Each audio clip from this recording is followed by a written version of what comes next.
قبیلہ زبید کا ایک شخص مکے آیا، زبیدی۔ ایک مکے میں منڈی لگتی تھی، اس کا نام تھا حضورہ۔ یہ جو حضورہ منڈی تھی، اس منڈی پر ابو جہل کا قبضہ تھا۔ آج کل تو نہیں قبضہ ہوتا منڈیوں پر کسی کا، حضورہ نامی منڈی پہ نا ابو جہل کا قبضہ تھا۔ اونٹ بڑے خوبصورت تھے، شاندار تھے۔ اس نے کہا میں نے بولی دینی۔ ابو جہل نے اعلان کہ خبردار کوئی بولی نہ دے۔ بڑی دور تھا قبیلہ زبید، وہ آدمی واپس لے جا نہیں سکتا تھا، مجبور ہو گیا۔ ابو جہل کہنے لگا چوتھا حصہ قیمت دوں گا اور اونٹ تمہیں دے کے جانے پڑیں گے، یعنی اگر لاکھ کے ہیں تو 25,000 کے دو۔ بندہ بڑا پریشان ہوا، چودھریوں سے بات کی تو کہنے لگے بدماش بڑا ہے، ہم شریف لوگ ہیں، شریف اور بزدل میں بزدلی کو شرافت کا نام نہ دو۔ پکی بات کر رہا ہوں، شریف اور بزدل میں شریف ضرور بنو پر بزدل نہ بنو۔ جی ہم جی شریف لوگ ہیں جی، وہ کیا مطلب؟ کوئی پاس نہ آیا، وہ بیچارہ نہ کونے میں بیٹھ کے رونے لگ گیا۔ کہنے لگا میں کدھر جاؤں یارو، میں واپس بھی نہیں لے جا سکتا، اور چوتھے حصے میں دے کیسے جاؤں، اتنا نقصان۔ وہ رو رہا تھا تو کہیں حضرت زید بن ارقم نے سن لیا۔ آپ فرمانے لگے کیوں روتا ہے؟ کہنے لگا یار میں نے تو اہل عرب کی تعریف سنی تھی، میرے ساتھ کھڑا ہی کوئی نہیں ہوتا۔ تو آپ فرمانے لگے تو نے عربی دیکھا ہی کب ہے؟ اگر کائنات کا حسین و جمیل عربی دیکھنا ہے تو جا حرم مکہ میں بیٹھا ہے، مکھ چند بدر شاشانی ہے تے متھے چمک دی لاٹ نورانی، کالی زلف تے اکھ مستانی، مخمور اکھی ہیں مد بریاں سبحان اللہ، ما اجمل کا ما احسن کا ما اکمل، کتھے مہر علی تو کتھے تیری ثنا، مشتاق اکھی کتھے جال۔ تو نے دیکھا کب ہے؟ اگر عربی دیکھنا ہے نا تو وہ بیٹھا ہے، جا کے حرم میں ٹیک لگائے، مظلوموں کے والی، غریبوں کے ماوا، رسول رحمت، ایک سادی سی چادر اوڑے حضور بیٹھے تھے۔ وہ زبیدی کہتا میں آیا، نبی کریم کو بات سنائی۔ حضور فرمانے لگے این الجمل کا، او کدھر ہے تیرے اونٹ؟ عرض کی حضور وہ وہاں ہیں۔ فرمایا چلنا۔ حضور کوئی بولی نہیں لگا رہا، کوئی خرید نہیں رہا، ابو جہل گھنٹا پڑا، اس کے ڈر سے سہم گئے۔ حضور فرمانے لگے چلنا، میں بولی لگاتا ہوں۔ اور دیکھو نرخ بازار محبت کا انوکھا ہو گیا، خود خریداروں شامل آ کے مولا ہو گیا۔ نبی کریم نے حضرت سعد بن ابی وقاص کو بلایا، حضرت عمر کو، حضرت ابو بکر کو، مدد کے لیے نہیں۔ حضور فرمانے لگے میری جیب میں پیسے تھوڑے ہیں، ظاہری طور پہ تھوڑے ہیں، ورنہ تو کائنات کے خزانوں کی کنجیاں حضور کے پاس۔ تھوڑے تھوڑے پیسے دو بھی بولی دینی ہے، سب سے پیسے لیے میں چلو بولی لگانے چلے۔ حضور آئے، اللہ اکبر، یہ میرے رسول کا طریقہ ہے، آؤ ذرا تھوڑی دیر کے لیے سوچیں۔ ابو جہل بیٹھا ہے بڑی مسند پہ، قربان جاؤں مدینے والے حبیب۔ وہ زبیدی کہتا اس کے کپڑے مہنگے تھے، حضور کے سادے تھے۔ اس نے بڑی پگڑی باندھی تھی، حضور کی سادی تھی۔ کہتے ہیں وہ آنکھیں اٹھا کے بات کرتا، مدینے والے نبی آنکھیں جھکا کے بات کرتے۔ وہ بولتا جاتا، حضور تھوڑے تھوڑے سادے سادے ٹھہر ٹھہر کے جملے بولتے۔ کہتے ہیں نبی کریم علیہ السلام اس کے ساتھ آ کے حضور بیٹھ گئے اور فرماتے ہیں میرے رسول کریم نے اپنا جبہ سیدھا کیا، پگڑی کو حضور نے سیدھا کیا اور فرمایا چل لگا بھائی بولی۔ ایک اس نے لفظ بولے، پھر حضرت ابو بکر نے بولی دی، پھر حضرت عمر نے دی، پھر سعد بن ابی وقاص نے دی، پھر زید بن ارقم نے دی، پھر رسول کریم نے دی۔ وہ کہتا ہے جتنے میں بیچنا چاہتا تھا نبی پاک نے ڈبل میں میرے اونٹ خریدے، ڈبل میں اونٹ خریدے میرے رسول۔ سلام اس پر کہ جس نے دشمنوں کو بھی قبائیں دی، سلام اس پر کہ جس نے گالیاں سن کر دعائیں دی۔ اور میرے اعلیٰ حضرت کہنے لگے جاؤ جا کے اعلان کر دو، غم زدوں کو رضا مجدہ دیجئے کہ ہے بے کسوں کا سہارا ہمارا، بے کسوں کا سہارا، جاؤ غم زدوں کو رضا مجدہ دیجئے کہ ہے بے کسوں کا سہارا۔ رسول کریم صلی اللہ علیہ وسلم نے نا خریدا مال، اور حضور سید عالم وہاں سے نکلے، اور نکلتے وقت حضور فرمانے لگے ابو جہل تیری آج شکایت آئی ہے، آج کے بعد نہ آئے۔ مکہ سارا اس کے ساتھ ہے، حضور کی مخالفت ہو رہی ہے، 40 لوگ ہیں صرف کلمہ پڑھتے، اور دین کا کام دار ارقم میں قید ہو کے کرنا پڑتا ہے، لیکن جب ظالم کے خلاف نکلے ہیں تو پھر دار ارقم میں بند ہو کے نہیں، پھر میدان میں نکلے اور فرمایا آج کے بعد تیری شکایت نہ آئے۔ کہنے لگا جی بالکل نہیں آئے گی، میں آپ کو موقع نہیں دوں گا۔ حضور چلے گئے تو پیچھے سارے کافر اس کے گرد اکٹھے ہو گئے، کہنے لگے ہم پہ تو بڑا روب ڈالتا ہے، اب تجھے کیا ہوا؟ پانی پانی ہو گیا، تو کیا کون سا سانپ سونگ گیا؟ بولا ہی نہیں۔ کہنے لگا مجھے لات و منات کی قسم، جب مصطفیٰ کریم میرے پاس آئے تو ان کے ساتھ ایسی ایسی طاقتیں تھیں، نیزے تھے، برچیاں تھیں، بھالے تھے، مجھے لگتا تھا میں نے سی کی تو میرے ٹکڑے ٹکڑے کر دے۔ کہنے لگے جا پاگل ہو گیا، ان کے پاس تو چھڑی بھی کوئی نہیں تھی، وہ تو خالی ہاتھ ہیں، بکواس کرتا ہے، کچھ بھی نہیں تھا۔ کہنے لگا مانو نہ مانو، ان کے پاس بڑا کچھ تھا، اور اگلی بات جو اس نے کی وہ تاریخ میں محفوظ ہے، وہ تاریخ میں محفوظ ہے، وہ تاریخ میں محفوظ ہے، وہ تاریخ کا حصہ ہے۔ ابو جہل کہنے لگا اٹھتے ہی کہ مجھے لگتا ہے جب تک محمد ابن عبداللہ موجود ہیں یہ ہمیں ظلم نہیں کرنے دیں گے، یہ ہمیں کوئی زیادتی کرنے، تاریخ میں محفوظ ہے جملہ ابو جہل کا۔ کہنے لگا جب تک یہ موجود ہے ہمیں کوئی زیادتی کرنے۔ حضرت فرمایا کرتے تھے زندہ نبی کے ماننے والوں زندہ بن کے زندگی گزارو، زندگی زندہ دلی کا نام ہے، مردہ دل کیا خاک جیا کرتے؟ جو قومیں سر اٹھا کے جیتی ہیں وہ زندہ ہوتی ہیں، اس لیے اپنی زندگی میں حق کے خود اختیاری پیدا کریں، جینا سیکھیں، لڑنا سیکھیں، میدان میں رہنا سیکھیں۔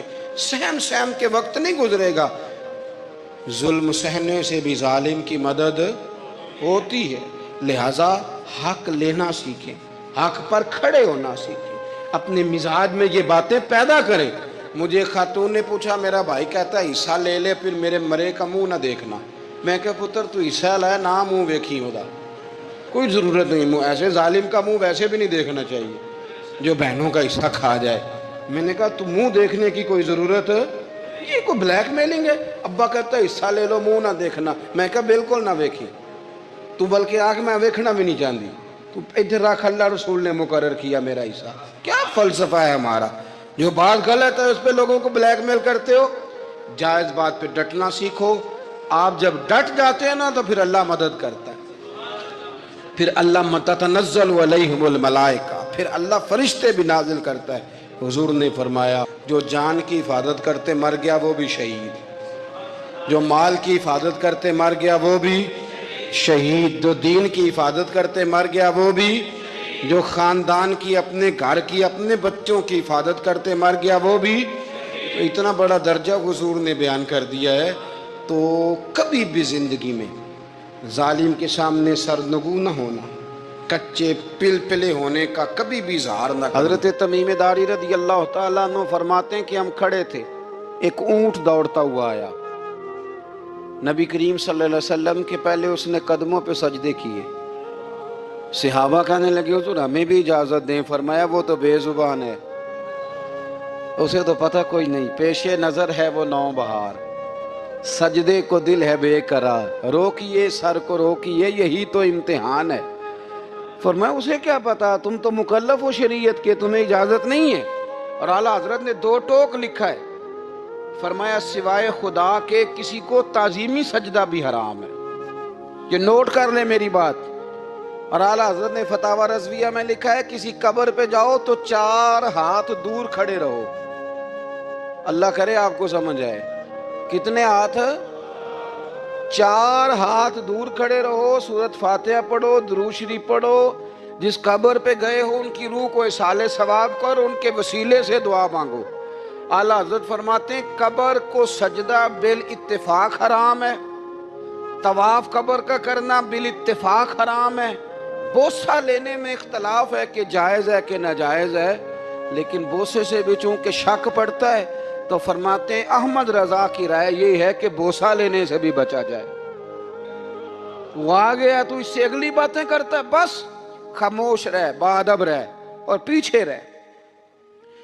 تو حضرت تمیم داری کہتے ہیں یہ حدیث اعلیٰ حضرت نے لکھی ہے لمن والعلا میں، فرماتے ہیں کہ اونٹ نے پہلے سجدہ کیا، قدم چومے، پھر اس نے حضور کے کان میں کوئی بات کہی، روزے دے دوالے نے غلاماں دیاں ٹولیاں، ایک پہ سن دے کروڑاں دیاں بولیاں، یعنی اونٹ نے بات کی تو حضور نے وہ بھی سن لی۔ اعلیٰ حضرت کہتے ہیں جو پناہ میں آتا ہے بچ جاتا ہے۔ کہتے ہیں رسول کریم نے نا اونٹ کی پشت پہ ہاتھ پھیرا اور اللہ کے محبوب فرمانے لگے فکر نہ کر، اب تو آ گیا ہے نا، تو جیسے تو کہے گا ویسے ہی ہو جائے گا، جیسے تو کہے گا ویسے ہی۔ ابن ماجہ میں موجود ہے، پر میں چونکہ فاضل بریلوی رحمت اللہ علیہ کی کتاب سے پیش کر رہا ہوں الامن والعلا سے، تو میں اسی انداز میں پیش کر رہا ہوں جس انداز میں وہاں ہے۔ حضرت تمیم داری کہتے ہیں کہ ہماری سمجھ میں بات کوئی نہ آئی، تھوڑی دیر گزری تو کچھ لوگوں نے ہاتھوں میں رسیاں پکڑی ہیں، خنجر پکڑے ہیں، دوڑے آئے، یا رسول اللہ یہ ہمارا اونٹ ہے۔ حضرت تمیم داری کہتے ہیں میں نے دیکھا کہ جب وہ آ گئے نا خنجر لے کے تو اونٹ حضور کے پیچھے چھپ گیا۔ آج لے ان کی پناہ، آج مدد مانگ ان سے، وہ حضور کے پیچھے چھپ گیا۔ تو کہتے ہیں کہ نبی کریم صلی اللہ تعالی علیہ وسلم نے فرمایا کیا مسئلہ ہے بھائی؟ یا رسول اللہ ہمارا اونٹ ہے، ذبح کرنے لگے تھے دوڑ آیا ہے۔ تو حضور فرمانے لگے وہ تو تمہاری شکایت کر رہا ہے۔ وہ کہتا ہے یا رسول اللہ میں نے برسوں ان کی نوکری کی، برسوں میں نے بڑی نوکری کی۔ صحیح کہتا ہے یا رسول اللہ؟ ٹھیک کہتا ہے حضور، اب بوڑھا ہو گیا ہوں، تھوڑا زیادہ بوجھ نہیں اٹھا سکتا، تو مجھے ذبح کر کے کھانا چاہتے ہیں، میں مرنا نہیں چاہتا۔ نبی کریم فرمانے لگے اچھے لوگ یہ صلہ دیتے ہیں؟ انہوں نے کہا عرض کی حضور آپ حکم کر دیں، ہم اس کو چھوڑ دیتے ہیں یا رسول اللہ، نہیں ذبح کریں گے، خدمت کریں گے۔ حضور فرمانے لگے نہیں، اب میرے پاس آیا ہے نا، اب میں نے واپس نہیں کرنا، آج ہو گیا ہے، آج لے ان کی پناہ، آج مدد مانگ ان سے، آج ہو گیا یا رسول اللہ پھر رکھ لیں۔ حضور نے فرمایا نہیں بھائی پیسے بتاؤ کتنے؟ یا رسول اللہ نہیں کچھ نہیں۔ نبی کریم علیہ السلام نے فرمایا نہیں، بتاؤ کتنے، بتاؤ کتنے؟ انہوں نے کہا حضور ایک دفعہ ریٹ لگایا تھا تو 100 دینار لگا تھا۔ حضور نے فرمایا بلال دے دو 100 دینار، 100 دینار دے دیا۔ اعلیٰ حضرت فرماتے ہیں دیکھو ان کی پناہ میں آنے کی برکتیں کتنی ہیں۔ ان سے کہا تم جاؤ، وہ چلے گئے۔ حضور نے پشت پہ ہاتھ پھیرا، فرمایا جا تو آزاد ہے۔ حضرت تمیم داری کہتے ہیں وہ پہلے گیا پھر پلٹ کے آیا، اس نے نبی پاک کے کان میں کو بات کی، کئی باتیں کی، پر میں ایک بات کرتا ہوں، کئی باتیں کی، ایک بات کی تو حضور رو پڑے۔ اونٹ چلا گیا، ہم نے عرض کی حضور یہ کیا کہہ گیا ہے؟ تو محبوب فرمانے لگے یہ کہہ گیا یا رسول اللہ جس طرح آپ نے مجھے چھری سے بچایا ہے، میں دعا کرتا ہوں اللہ آپ کی امت کو جہنم سے محفوظ فرمائے، اللہ جہنم سے بچائے آپ کی امت کو، اس طرح مجھے چھری سے آپ نے محفوظ کیا۔ اعلیٰ حضرت فرماتے ہیں کن چکروں میں پڑے ہوئے ہو، کن چکروں میں؟ پیسوں کی پناہ لیتے ہو، عہدوں کے پیچھے چھپتے ہو، دولت کے پیچھے چھپتے ہو، تعلقات کے پیچھے چھپتے ہو، فرمایا مصیبت آئے گی تو یہ سارے ہٹ جائیں گے۔ اگر پناہ لینی ہے تو مدینے والے محبوب کی پناہ لو، دروازہ رسول پہ آؤ، نبی کریم کی بارگاہ میں جھکو، حضور سے پیار کرو۔ اعلیٰ حضرت فرماتے ہیں محبوب کا ادب کرو، رسول اللہ کی غلامی کرو۔ فرماتے ہیں پھر کے گلی گلی تباہ، ٹھوکریں سب کی کھائے کیوں، دل کو جو عقل دے خدا تو تیری گلی سے جائے کیوں۔ اور فرمانے لگے جان ہے عشق مصطفیٰ، روز فزوں کرے خدا، جس کو ہو درد کا مزہ وہ ناز دوا اٹھائے کیوں، جس کو ہو درد کا مزہ وہ ناز دوا اٹھائے کیوں۔ انہوں نے محبوب کریم کی محبت کا پیغام دیا، صحابہ کی محبت کا، بولیے، صحابہ کی محبت کا پوری کتاب لکھی حضرت صدیق اکبر جناب عمر کے فضائل پر۔ اور مزے کی بات یہ ہے کہ اعلیٰ حضرت نے نا اردو شاعروں میں سے کسی کو توفیق نہیں ہوئی حضور کو شہنشاہ کہنے کی، اعلیٰ حضرت نے کہا میرے نبی شہنشاہ ہیں۔ دلیل کیا دی؟ فرمانے لگے پڑھو ترمذی، حضور نے فرمایا میرے 2 وزیر زمینوں میں ہیں 2 آسمانوں میں، زمین کے دو وزیروں کے نام ابو بکر اور عمر ہیں، آسمان کے دو وزیر ہیں جبریل اور میکائیل۔ اعلیٰ حضرت کہنے لگے حضور وزیر تو کسی شہنشاہ کے ہی ہوتے ہیں، پھر کہہ لو نا شہنشاہ۔